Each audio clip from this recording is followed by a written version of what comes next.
خاوتي خواتاتي مساء عليكم اهلا وسهلا مرحبا بكم يا جماعة الخير أزول في اللون. Un plaisir de vous retrouver à chaque fois. J'espère que vous allez bien. J'espère que vous vous portez bien en ce mercredi 25 mai 2022 et que tout se passe bien. Jamaat al-Khair. Nous allons parler aujourd'hui. Nous allons continuer notre série sur les oligarques et les familles riches algériennes et les personnalités riches algériennes qui ont été ignorées par la justice algérienne, ignorées par l'actuel nouvel régime. Nous avons résumé la lutte contre la corruption, la lutte contre l'enrichissement illicite dans notre pays, l'Algérie, à quelques personnalités qui ont été triées sur le volet parce qu'elles étaient proches ou très proches du clan de Abdelaziz Bouteflika et de son frère Saïd Bouteflika notamment.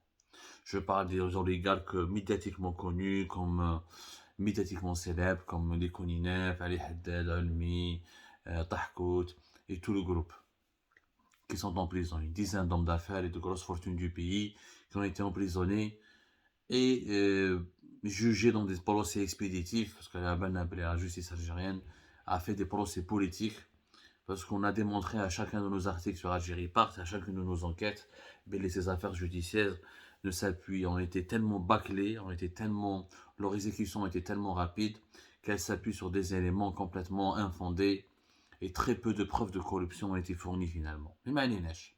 C'est de la vengeance et non pas du droit.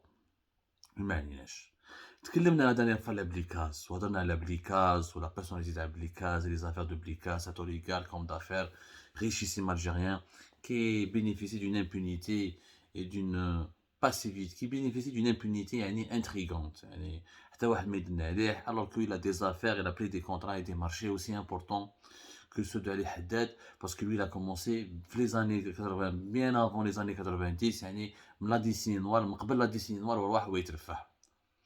Aujourd'hui, je vais vous parler de notre personnalité, Bessa, Monsieur Amazir Redouane Bessa. Bessa, les machines mani marouf balak fi Alger, bzaf yarfouf, Bessa Promotion. C'est l'un des plus grands promoteurs du pays. Bessa Promotion, qui dirige une vingtaine, qui possède à lui seul une vingtaine de projets, une vingtaine de promotions immobilières, rien qu'à Alger, entre 24 et 25 dans les quartiers les plus chics d'Alger, Draria, Chalaga, Achour, et les quartiers les plus prisés, là où le mètre carré ne cesse d'exploser ou de connaître des pics historiques. Bessa Promotion, à sa tête nous retrouvons Amazir Radouane Bessa. Il s'avère qu'ils ont une fortune importante à l'étranger qui n'a jamais suscité l'intérêt des autorités algériennes. La dernière fois, le groupe Bessa ou le Amazir Radouane Bessa, c'était en 2000, rappelez-vous, en 2018, en septembre 2018, lorsqu'il avait été arrêté à la fin du mois 2018 par les services de la gendarmerie nationale sur instruction du procureur de la République du tribunal de Chalaga à Alger pour une affaire d'atteinte à la propriété foncière de l'État et pour diffamation contre la wilaya d'Alger et l'ex-walid Abdelkader Zour. À l'époque, Abdelkader Zour كان ضرب مع بسا وكسروا وune plainte يعني ما بالقصير à l'époque. Ghalib El le général le plus corrompu de l'armée algérienne, qui était à l'époque patron de la gendarmerie nationale, qui a aidé les affaires Mazour, ou les promoteurs qui dérangeaient leurs intérêts, ou qui leur faisaient de la concurrence, qui ont effectivement, à l'époque, Bessa était victime, il a fait de la prison pendant un court séjour, ensuite Kharj, mais depuis, plus personne n'a parlé de lui. Bon, نقدر نقول لكم ناتي عليه Ramazir Redouane Bessa, il est né au mois d'août 1974 à Alger. Il a réussi dans la promotion immobilière, ça, il n'y a aucun problème. Il a un empire même immobilier, c'est tout à son honneur. Sauf que malheureusement, nous avons retrouvé plusieurs opérations de transfert de devises à l'étranger, de transfert d'argent à l'étranger qui sont très douteuses. Je vous rappelle par exemple que le promoteur Bessa avait voulu développer des activités en Côte d'Ivoire. En 2018, notamment en juillet 2018, Monsieur Bessa s'est déplacé en Côte d'Ivoire pour la signature d'accords de partenariat avec la société Vitib SA, en charge de la gestion de la promotion de la zone franche du Grand Bassam, qui est située à quelques kilomètres d'Abidjan, en Côte d'Ivoire, et voulait faire une zone franche en développant des projets économiques très intéressants. La Côte d'Ivoire est l'un des pays les plus dynamiques économiquement de l'Europe et de l'Afrique de l'Ouest. Bon, l'investissement en Côte d'Ivoire était un peu troublant parce que, la Banque d'Algérie, encore une fois, tous les transferts de capitaux à l'étranger en Algérie, les capitaux en devises, sont interdits pour les résidents algériens. Il faut vraiment des autorisations qui sont très strictes et très sévères. Mais à l'INEJ, Côte d'Ivoire, c'est passé inaperçu, personne ne s'est intéressé pourquoi ce promoteur algérien voulait investir en Côte d'Ivoire. Mais à l'INEJ. Le problème n'est pas là, parce que nous avons constaté plus tard, à partir de 2016, M. Bessa et les membres de sa famille ont commencé à acquérir des biens en France, des biens immobiliers assez importants. Par exemple, en novembre 2016, Amazir Redouane Bessa a créé une société en France, une société immobilière, on appelle ça une société civile immobilière, avec son épouse et 4 de ses filles qui ont tous la nationalité française. La société est la ACI Kamili. La ACI Kamili, elle a été utilisée pour acquérir des appartements en France, notamment un appartement qui est situé au parc de la Bérengère à Saint-Cloud, où le mètre carré, je rappelle, Saint-Cloud est l'une des zones résidentielles les plus chics de la capitale française. Le mètre carré là-bas se négocie à une moyenne de 6 000 euros le mètre carré. 6 000 euros, 6 000 euros le mètre carré. Je vous laisse imaginer qu'est-ce qu'il faut comme argent pour acheter un appartement à Saint-Cloud. Mais bien sûr, cet investissement est naturellement illégal. Parce que la loi algérienne l'interdit, je dis toujours, je rappelle la loi algérienne, que toute détention d'avoir immobilier ou financier à l'étranger par un résident en Algérie, elle est interdite, sauf autorisation expresse de la Banque d'Algérie. Cette autorisation n'est jamais pratiquement délivrée parce qu'elle obéit à des critères très stricts. Par exemple, il faudra convaincre la Banque d'Algérie que cet investissement est en rapport avec l'activité de l'opérateur économique de droit algérien et doit avoir comme objectif de consolider et de développer cette activité. Or, acquérir des appartements en France ne peut en aucun cas considérer comme un complément ou là comme une activité qui consolide les projets immobiliers portés en Algérie. Donc, la Banque d'Algérie ne donne jamais d'autorisation. Bon, le promoteur, ça, il est lié à plusieurs acquisitions immobilières. En France, par exemple, nous avons trouvé un document qui a été transmis au greffe du tribunal de Melun dans la région Île-de-France, pas loin de Paris, où Nordouane Amazir Bessa, il déclare qu'il s'est désisté de son poste de gérant de la société immobilière Hadi Kamili au profit de son épouse. Ils ont changé l'adresse du siège à la ACI pour la déplacer dans une autre adresse qui s'appelle Boulevard de l'Europe à Comble-la-Ville.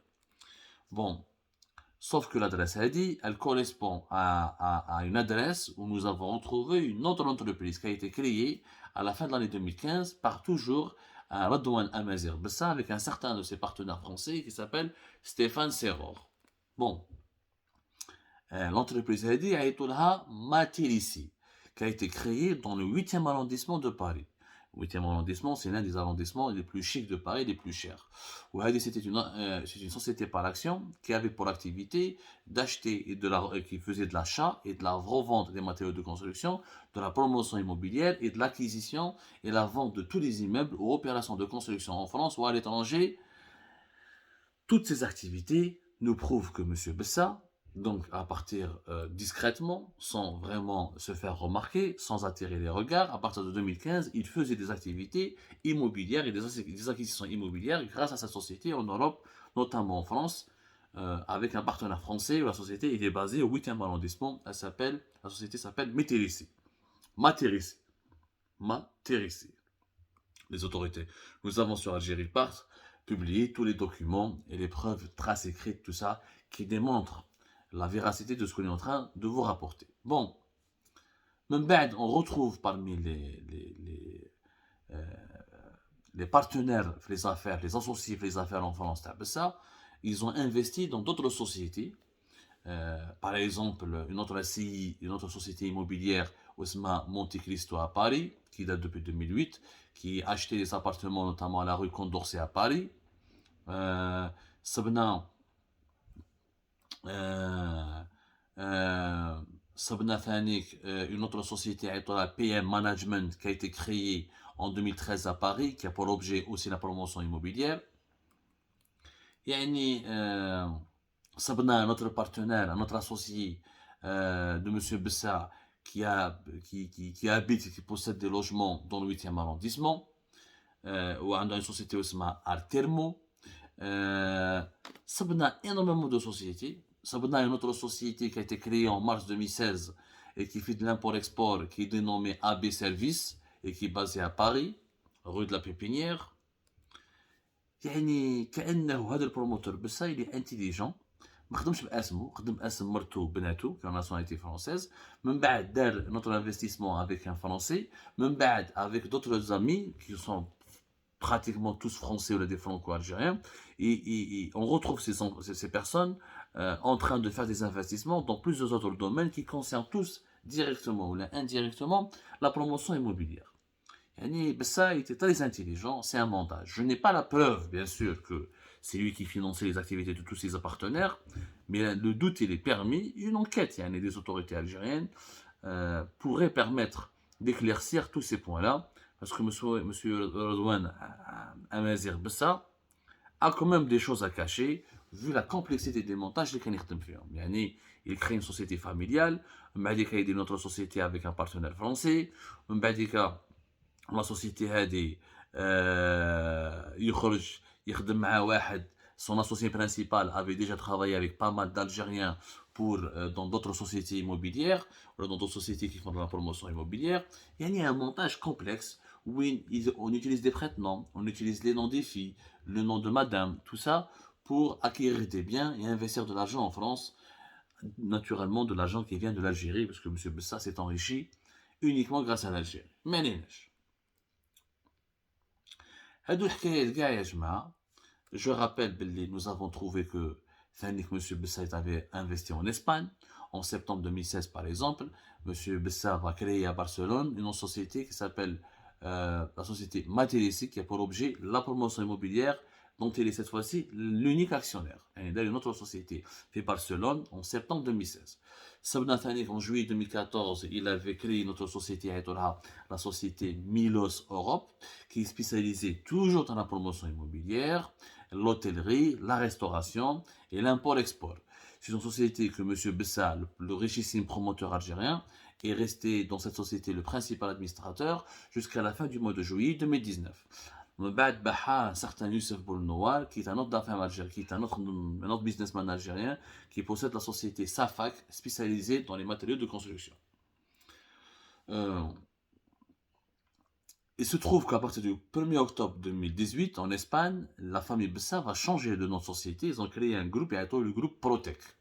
Le groupe Protec, ça reste pour le moment opaque. Nous sommes en train d'enquêter pour savoir quelles sont les activités économiques.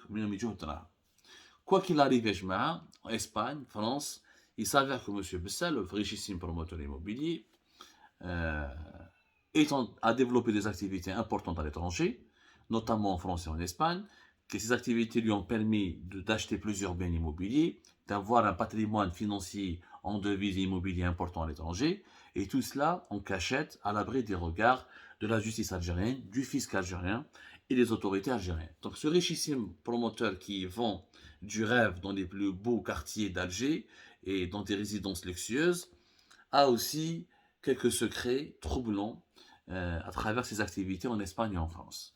Et bien sûr, personne ne s'est intéressé à lui parce qu'il ne s'appelle pas Koniner, parce qu'il ne s'appelle pas Ali Haddad, parce qu'il ne s'appelle pas Tahkoud, il ne s'appelle pas Lermi, donc il n'est pas vendeur. Il n'y a pas de buzz derrière à en tirer en s'attaquant au promoteur immobilier. Il n'y a pas de buzz. Comme il n'y a pas de buzz, donc les autorités algériennes l'ont complètement oublié. Là, le nouveau régime, les nouveaux décideurs de la nouvelle Algérie, ce qui fait que tout cela, cette histoire, comme dans le cas de M. Blikaz, l'affaire Bessa, la fortune cachée en Espagne et en Europe du promoteur immobilier Bessa, prouve qu'en Algérie, la lutte contre la corruption, contre l'enrichissement illicite, il est à double vitesse, où là, il ne fonctionne pas selon les normes de la transparence et de la droiture, il fonctionne juste uniquement selon les considérations dictées par la vengeance et les règlements de compte et les luttes claniques au sein du régime algérien. Et c'est dommage parce que cela ne sert pas, parce que cette attitude, plutôt cette façon de faire, ne sert pas l'intérêt général de notre pays. C'est comme ça, à tout à l'heure pour notre émission.